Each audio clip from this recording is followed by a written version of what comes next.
بسم اللہ الرحمن الرحیم۔ آئیے آج ہم لوگ تنوین پر کچھ ڈسکس کرتے ہیں۔ تنوین یہ ہے کیا؟ دراصل اردو میں بہت سارے الفاظ ایسے ہیں جو عربی سے لیے گئے ہیں، تو یہ تنوین بھی وہیں سے لیا گیا ہے۔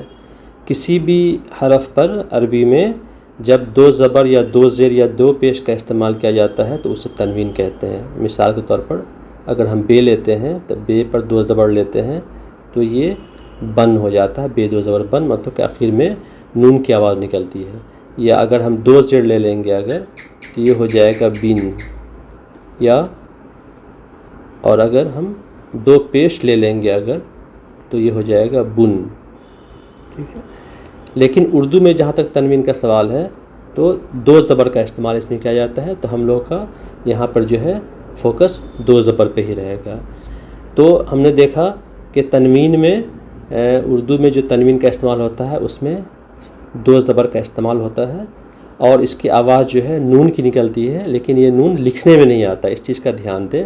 جیسے ہمیں لکھنا ہے فوراً، تو یہ فوراً ہو گیا۔ یہاں پر اگر الف پر ہم دو زبر لگا دیں گے تو کیا ہو جائے گا،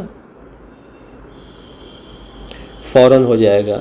تو یہ نون جو ہے لکھنے میں نہیں آتا ہے لیکن پڑھنے میں آتا ہے، تلفظ میں آتا ہے۔ اور دو زبر کے تنوین کے آخر میں ہم الف بھی بڑھا دیتے ہیں، جیسے یہاں پر ہم نے الف کو بڑھا دیا ہے۔ اسی طرح سے اگر ہم کو عموماً لکھنا ہے تو یہ عموم اور میم لاسٹ میں ہے تو الف دو زبر ان لگا دیں گے میم کے بعد تو یہ ہو جائے گا عموماً ہو جائے گا، ٹھیک ہے۔ اور یہی رول جو ہے کسی لفظ کے آخر میں تے کا استعمال ہوتا ہے تو اس میں بھی یہی کیا جاتا ہے۔ ہمیں احتراماً لکھنا ہے، تو اگر ہم احترام لکھنا جانتے ہیں اگر تو ہم احتراماً بھی لکھنا آسانی سے جان جائیں گے۔ احتراماً مطلب ہوتا ہے احترام کے طور پر، عزت کے طور پر۔ تو یہ ہو گیا احترام۔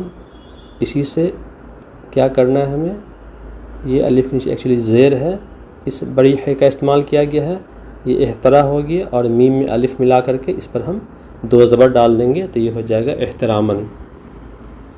آنن فانن، آنن فانن مطلب ہوتا ہے آن کی آن میں دم بھر میں، تو اس میں بھی ہم وہی کریں گے، آن لکھیں گے اور اس میں الف جوڑ دیں گے اور دو زبر لکھ دیں گے تو یہ ہو جائے گا آنن، آنن، اور یہ ہو جائے گا فعل ظرفا اور نو الف دو زبر نن، فانن، آنن فانن ہم نے لکھ دیا اردو میں۔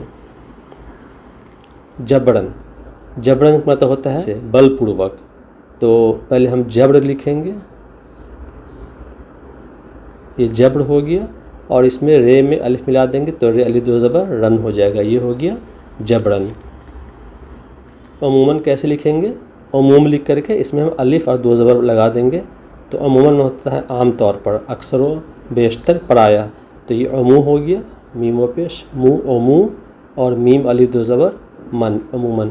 تو ہم نے دیکھا کہ اردو میں جو ہے تنوین لکھنے کے لیے لفظ کے آخر میں الف بڑھا کر کے اس پر ہم دو زبر دے دیتے ہیں، جیسے یہاں پر عموم سے عموماً بن گیا۔ خصوصاً، تو خصوصاً مطلب خصوصی طور پر، تو پہلے کیا ہم کیسے لکھیں گے، ہم نے بتایا تھا کہ سو کے لیے جو ہوتا ہے اردو میں صاد بھی ہوتا ہے، سین بھی ہوتا ہے اور سے بھی ہوتا ہے، تو یہ چیز آپ لوگوں کو سیکھنی ہے۔ تو یہ صاد سے ہوگا خصوصاً، خے صاد واپس سو خصو، اور پھر صاد ہی ہوگا، صاد الف دو زبر سن، یہ ہو گیا خصوصاً۔ رسمن، یہ بنا ہے رسم سے، مطلب رسم و رواج کے مطابق، پرمپرا نسار، تو رسم سے بنا ہے یہ، تو رے سین میم اور اس میں الف لگا دیں گے اور دو زبر لگا دیں گے تو یہ ہو جائے گا رسمن۔ اب یہاں پر ہم دیکھیں گے کہ دو زبر تنوین کا استعمال جب تے کسی لفظ کے آخر میں آیا ہو۔ ہوتا کیا ہے کہ عربی سے چونکہ یہ الفاظ لیے گئے ہیں دو تنوین والے، تو عربی میں بہت سارے الفاظ ہوتے ہیں جس میں گول تے لکھی جاتی ہے نا، اردو میں جو ہے اس کے لیے لمبی تے کا استعمال کیا جاتا ہے۔ تو جب تے آئے گا کسی لفظ کے آخر میں تو اس میں بھی ہم وہی کریں گے، لمبی تے لکھیں گے، اگر گول تے بھی اگر ہے تو تنوین لگانے کے لیے، اور اس میں الف بڑھا کر کے دو زبر ڈال دیں گے۔ دیکھیے اس کو مثال کے طور پر دیکھتے ہیں، جیسے ایک لفظ آتا ہے شرارت، شرارت، تو جب اس کو ہم تنوین کا استعمال کریں گے تو ہم لکھیں گے شرارتن، بطور شرارت، شرارت کی شکل میں. اشارتاً، اشارتاً بنا ہے اشارہ سے، تو اشارتاً مطلب ہوتا ہے اشارے کے طور پر. تو اشارہ جو ہے اردو میں ایسے لکھا جاتا ہے، ہے سے، ہائے مخفی سے، جس میں ہے کی آواز نہیں نکلتی ہے. لیکن جب ہم اس کو اشارتاً لکھیں گے تو اس میں کیا لکھیے، ایکچولی اس کو تے بنا دیں گے. تو دیکھیے اشارتاً کیسے لکھا جائے گا. یہ اشا ہو گیا، رے اور تے دو زبر، تے الف دو زبر، تن، تو یہ ہو گیا اشارتاً. حقارتاً، حقارت کے طور پر کسی کو ذلیل نظروں سے دیکھنا. جیسے وہ بھکاری پہ، اس نے بھکاری پہ حقارتاً نگاہ ڈالی، تو یہ ہے سے ہوتا ہے، حلوے والی ہے سے، تو یہ ہو گیا حقارت. اور حقارتاً جو ہے اسی سے بنا دیں گے، حقا رے زبر را، تے دو الف زبر، تن، حقارتاً. آپ چاہیں تو اس پر اعراب یہ حرکات لکھ سکتے ہیں. مصلحتاً، مصلحت سے، کارن وش، چھپے ہوئے شبھ ادیش سے، وہ مصلحتاً لفظ اس کے استعمال ہوتا ہے. یہ مصلحت سے بنا ہے. میم، صاد، لام، ہے، تے. دھیان دیجئے صاد کے لیے، سا کے لیے جو ہے صاد کا استعمال کیا گیا ہے، سین کا نہیں. اسی طرح سے ہے کے لیے ہے کا استعمال کیا گیا ہے. تو یہ ہو گیا مصلحت. اب مصلحتاً ہمیں لکھنا ہے. دیکھیے ایک لفظ میں اتنا، ایک ہی ساتھ میں ہم نے اتنے حرف کو جوڑ کر لکھ دیا مصلحتاً، مصلحہ، اور یہاں پر ہم دو زبر لگا دیں گے تو یہ ہو جائے گا مصلحتاً. وراثتاً، یہ وراثت سے بنا ہے، وراثت کے روپ میں، اترادھکار کے روپ میں. تو وا زبر وا، رے الف زبر را، ورا.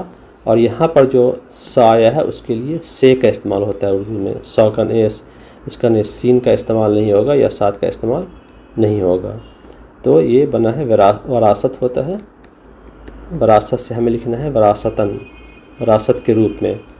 تو ورا، پھر تے میں الف لگا دیں گے اور دو زبر ڈال دیں گے تو یہ ہو گیا وراثتاً. اب یہاں پہ ایک چھوٹا سا آپ لوگوں کو کام دیا ہے، اس کو آپ لوگوں کو دونوں کالم کو ملانا ہے.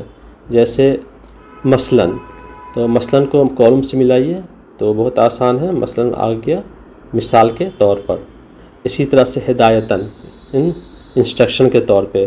تو ہدایتاً بھی ہم یہاں دیکھ رہے ہیں ہدایت کے طور پر. شکایتاً، یہ شکایت سے بنا ہے تو یہ ہو جائے گا شکایت کے طور پر.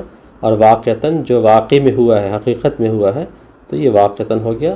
تو ہم دیکھ رہے ہیں کہ جب کسی لفظ کے آخری میں تنوین دو زبر کا استعمال ہوتا ہے تو اس کے میننگ بھی اس سے بہت ملتا جلتا ہے. یہاں پر الف پر دو زبر ڈالنا ہے ہمیں، ہدایتاً ہو گیا.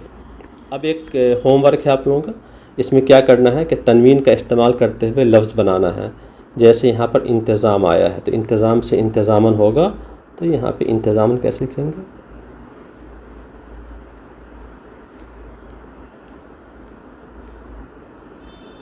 اور میم میں کیا کر دیں گے؟ الف لگا کے دو زبر کر دیں گے تو یہ ہوگا انتظاماً. اسی طرح سے جبر، مطلب ظلم کو جبر کہتے ہیں، تو جبر سے کیا ہوگا وہ یہاں لکھنا ہے. رسم سے کیا ہوگا پیچھے میں نے بتایا ہے وہ لکھنا ہے. لازم، لازم مطلب ضروری ہوتا ہے، تو لازم سے میں دو زبر کا استعمال کرنا ہے، وہ لکھنا ہے. اسی طرح سے ارادہ سے کیا ہوگا؟ ارادتاً ہوگا، لکھ لیجیے. نسبت سے کیا ہوگا؟ اور تحفہ سے بھی یہاں پر ہے کا استعمال کیا گیا ہے تو اسے تے لگا دینا ہوگا، پھر الف لگا کر کے دو زبر لگائیں گے تو یہ ہو جائے گا تحفتاً. اسے لکھنا ہے آپ کو یہاں پہ. اور اپنی رائے دینا نہ بھولیں.